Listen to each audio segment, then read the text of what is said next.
साल 2005 कैरिबियन सी के बीचों बीच एक छोटा सा प्राइवेट आइलैंड, जहां ना कोई टूरिस्ट जाता था, ना कोई मीडिया कैमरा पहुंच पाता था। बाहर से ये जगह किसी लग्जरी पैराडाइज जैसी दिखती थी। नीला समुद्र, सफेद रेत और हाई सिक्योरिटी बाउंड्रीज। लेकिन इसी आइलैंड पर बंद दरवाजों के पीछे चल रहा था one of the darkest crimes of modern year in history. Young girls trafficking और सेक्सुअल एक्सप्लॉयटेशन। ये कोई मूवी सीन नहीं था। ये वो सच था जो बाद में यूएस इन्वेस्टिगेशन रिकॉर्ड्स और कोर्ट डॉक्यूमेंट्स का हिस्सा बने। लड़कियों को कभी पैसे का लालच दिया गया, कभी जॉब ऑफर्स का, और कभी हेल्प के नाम पर इस सीक्रेट आइलैंड तक लाया गया। यहाँ पहुंचते ही उनकी दुनिया बदल जाती थी। चारों तरफ फैसिलिटीज थी, helipad, guest houses, private dock, CCTV like security. लेकिन जिस चीज की सबसे ज्यादा कमी थी वो था लॉ, कंसेंट और जस्टिस। और इस पूरे नेटवर्क के सेंटर में था एक नाम, जेफरी एपस्टीन। एक ऐसा व्यक्ति जिसे पब्लिक इमेज में एक बिलियनियर फाइनेंसियर और एलिट सोशल सर्कल का इनसाइडर कहा जाता था, लेकिन जिसकी असली पहचान सालों तक शैडो में रही। असल सवाल ये था कि इतने सालों तक ये सब ओपनली कैसे चलता रहा और किसी ने रोका क्यों नहीं।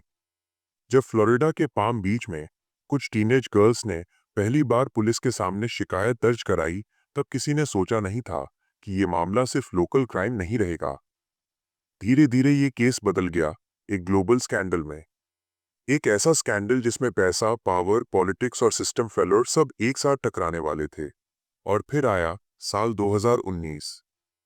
जेफरी एपस्टीन को फेडरल लेवल पर दोबारा अरेस्ट कर लिया गया, सेक्स ट्रैफिकिंग ऑफ माइनर्स और कॉन्स्पिरेसी के सीरियस चार्जेस के साथ। लेकिन तब तक बहुत देर हो चुकी थी, क्योंकि जिन लड़कियों की आवाज सालों तक इग्नोर की गई थी, वे अब एक ऐसे सवाल में बदल चुकी थी जो पूरी दुनिया से पूछा जा रहा था।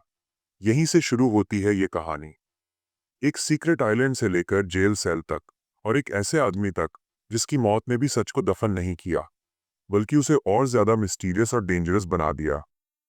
आज के इस खास एपिसोड में हम जानेंगे कि जेफरी एप्स्टीन आखिर कौन था और कैसे एक साधारण सा आदमी मनी, इन्फ्लुएंस और क्राइम के इस अंधे एम्पायर का मास्टर बन गया। साल 1953 न्यूयॉर्क का ब्रुकलिन इलाका, यहीं जन्म हुआ जेफरी एडवर्ड एपस्टीन का। ना कोई रॉयल फैमिली, ना कोई बिजनेस एम्पायर, और ना ही कोई एक्स्ट्रा ऑर्डिनरी शुरुआत। उसके पिता एक साधारण सरकारी कर्मचारी थे और माँ एक स्कूल असिस्टेंट के तौर पर काम कर रही थी। बाहर से देखने पर यह एक बिल्कुल मिडिल क्लास अमेरिकन फैमिली थी, जहां से आमतौर पर या तो एक नॉर्मल नौकरी निकलती है या एक शांत जिंदगी। एपस्टीन की पढ़ाई भी कुछ अलग नहीं थी। उसने कॉलेज में दाखिला लिया, लेकिन डिग्री कभी पूरी नहीं की। ना कोई फाइनेंस की फॉर्मल एजुकेशन, ना कोई एलएड एमबीए। फिर भी आगे चलकर वही आदमी दुनिया के सबसे अमीर और ताकतवर लोगों के बीच बैठा नजर आया। यही वो पहली मिस्ट्री है जिस पर बाद में इन्वेस्टिगेटर्स ने भी सवाल उठाए। 1970 की शुरुआत में एप्स्टीन को न्यूयॉर्क के एक प्रेस्टीजियस प्राइवेट स्कूल में मैथ्स और फिजिक्स पढ़ाने की नौकरी मिल गई। ये वही स्कूल था जहां अमीर फैमिलीज के बच्चे पढ़ते थे, पॉलिटिशियंस, बैंकर्स और सीईओज के बच्चे। यहीं से एप्स्टीन को पहली बार एलिट वर्ल्ड को करीब से देखने का मौका मिला। यहीं उसने सीखा कि पैसा कैसे सोचता है और पावर कैसे बिहेव करती है। लेकिन एपस्टीन ज्यादा समय तक टीचर नहीं रहा। अचानक बिना किसी क्लियर पब्लिक एक्सप्लेनेशन के वो एजुकेशन छोड़कर हाई फाइनेंस की दुनिया में दाखिल हो गया। 1976 में उसे एक टॉप इन्वेस्टमेंट बैंक में नौकरी मिल गई, और यहीं से उसकी लाइफ ने पूरी तरह डायरेक्शन चेंज कर लिया। सवाल आज भी वही है, बिना डिग्री, बिना ट्रैक रिकॉर्ड, इतनी बड़ी एंट्री पॉसिबल कैसे हुई। 1980 तक आते आते एपस्टीन खुद को एक फाइनेंशियल एडवाइजर और मनी मैनेजर के रूप में पेश करने लगा। लेकिन उसका काम एडवाइस जैसा नहीं था। उसके क्लाइंट्स पब्लिक नहीं थे, उसकी कंपनियां ओपेक थी, यानी उनका कोई खास विवरण मौजूद नहीं था, और उसके ट्रांजैक्शंस ज्यादातर प्राइवेट ट्रस्ट्स और शेल लाइक स्ट्रक्चर्स के जरिए होते थे। धीरे धीरे एप्स्टीन सिर्फ एक पैसा मैनेज करने वाला आदमी नहीं रहा, वो बन गया एक्सेस प्रोवाइडर। एक ऐसा व्यक्ति जो रिच लोगों को रिच लोगों से मिलवाता था, पावरफुल लोगों को प्राइवेट स्पेस देता था, और खुद को हर जगह यूजफुल बना लेता था। यही यूजफुलनेस आगे चलकर उसकी सबसे बड़ी ताकत भी बनी, और सबसे बड़ा खतरा भी। पब्लिक इमेज में वो एक क्वाइट बिलियनियर था, कम इंटरव्यूज, कम स्टेटमेंट्स और ऑलमोस्ट जीरो ट्रांसपेरेंसी। लेकिन पर्दे के पीछे उसकी लाइफ में बढ़ रही थी लग्जरी प्रॉपर्टीज, प्राइवेट जेट्स और वो सीक्रेट लोकेशनेशंस जिनकी झलक बाहर की दुनिया को बहुत बाद में मिली। और यहीं से ये कहानी सिर्फ एक आदमी की सक्सेस स्टोरी नहीं रहती, ये बदलने लगती है एक ऐसे सवाल में जो आज भी अनआंसर्ड है। क्या जेफरी एबस्टीन सच में सेल्फ मेड फाइनेंशियल था या फिर किसी और ही खेल का मोहरा? अब सवाल और भी सीरियस हो जाता है। जेफरी एबस्टीन आखिर इतना अमीर बना कैसे? क्योंकि जहां आम फाइनेंसर्स की वेल्थ साफ दिखाई देती है, कंपनीज, स्टॉक होल्डिंग्स, क्लाइंट्स, वहीं एप्सन की मनी स्टोरी शुरू से ही ओपेक और कंफ्यूजिंग रही। पब्लिक रिकॉर्ड्स में ना तो उसके बड़े स्केल इन्वेस्टमेंट साफ दिखते हैं, ना ही ये पता चलता है कि उसने कौन सा ऐसा रेवोल्यूशनरी बिजनेस मॉडल अपनाया था जिससे वो सैकड़ों मिलियन डॉलर तक पहुंच गया। 1970 के अंत और 1980 की शुरुआत में एप्स्टीन ने वॉल स्ट्रीट में खुद को एक हाई लेवल फाइनेंशियल एडवाइजर के तौर पर पोजीशन किया। वो दावा करता था कि वो केवल अल्ट्रा रिच क्लाइंट्स के लिए काम करता है, ऐसे क्लाइंट्स जिनके नाम पब्लिक में नहीं आते। यही पहला रेड फ्लैग था, क्योंकि फाइनेंस इंडस्ट्री में ट्रांसपेरेंसी एक बेसिक नॉर्म होती है। लेकिन एस्टीन का पूरा मॉडल ही सीक्रेसी पर टिका हुआ था। धीरे धीरे उसने ये इमेज बनाई कि वो सिर्फ पैसा मैनेज नहीं करता, बल्कि टैक्स प्लानिंग, एसेट प्रोटेक्शन और कॉन्फिडेंशियल वेल्थ स्ट्रक्चरिंग में भी एक्सपर्ट है। उसकी कंपनियां ज्यादातर प्राइवेट ट्रस्ट्स और लिमिटेड पार्टनरशिप्स के जरिए ऑपरेट करती थी, जिससे असली ओनरशिप और कैश फ्लो को ट्रेस करना बहुत मुश्किल हो जाता था।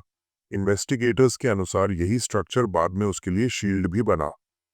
एप्स्टीन की वेल्थ का एक बड़ा हिस्सा जुड़ा बताया जाता है लेस्ली वैक्सनर से, जो उस समय एक अमेरिकन बिलियनर थे। वैक्सनर ने एस्टीन को अपने फाइनेंसेस तक एक्स्ट्रा ऑर्डिनरी एक्सेस दिया था, यहाँ तक कि एस्टीन को पावर ऑफ अटर्नी भी मिली थी। यही वो पॉइंट था जहां एस्टीन की लाइफ ओवरनाइट चेंज हो गई। न्यूयॉर्क की multi million dollar mention, private jets और ग्लोबल ट्रैवल, सब कुछ इसी दौर में शुरू हुआ। लेकिन यहीं से सवाल और गहरे हो जाते हैं। फाइनेंस एक्सपर्ट्स और जर्नलिस्ट ने बार बार ये पॉइंट उठाया कि एबस्टीन के नाम पर कोई बड़ा हैज फंड, कोई फेमस आईपीओ या कोई पब्लिक फाइनेंशियल सक्सेस स्टोरी मौजूद ही नहीं है।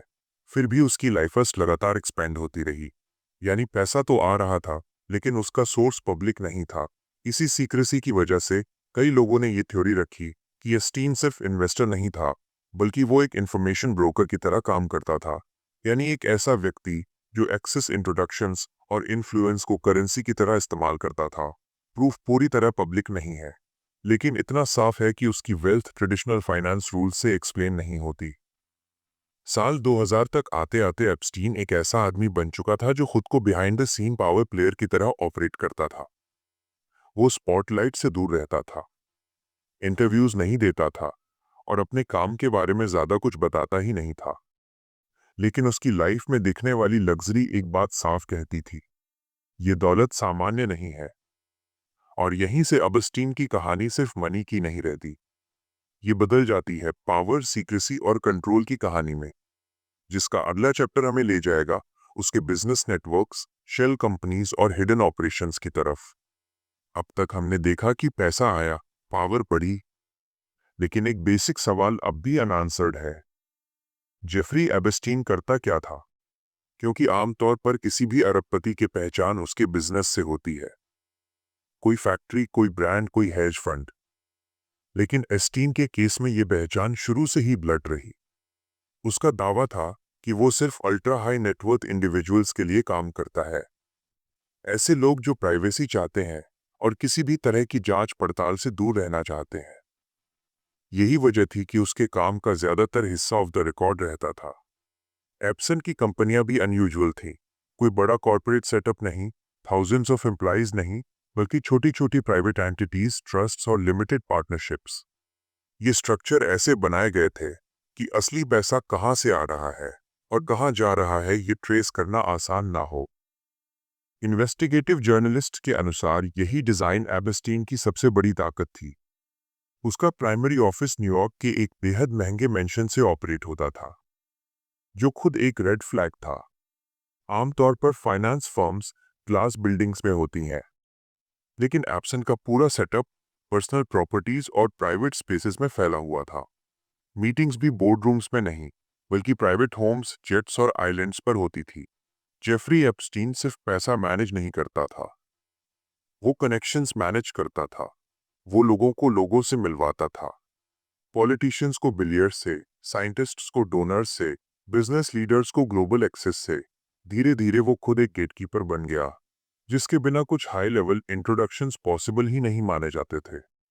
यही रोल उसे डेंजरस बनाता है, क्योंकि जब कोई व्यक्ति इंफॉर्मेशन, एक्सेस और प्राइवेसी तीनों को कंट्रोल करने लगे तो वो सिर्फ एडवाइजर नहीं रहता, वो पावर ब्रोकर बन जाता है।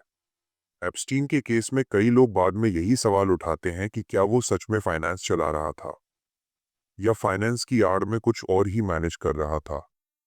2000 तक आते आते एप्स्टीन का बिजनेस मॉडल पूरी तरह नॉन ट्रांसपेरेंट हो चुका था। ना कोई एनुअल रिपोर्ट्स, ना क्लियर डिस्क्लोजर और ना ही क्लाइंट्स की पब्लिक लिस्ट।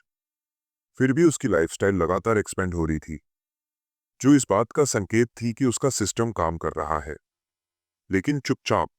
और यहीं से एप्स्टीन की कहानी एक और मोड़ लेती है, क्योंकि जैसे जैसे पैसा और एक्सेस बढ़ता गया, वैसे वैसे उसकी जिंदगी में शामिल होने लगे प्राइवेट जेट्स, लग्जरी प्रॉपर्टीज और सीक्रेट लोकेशनेशंस।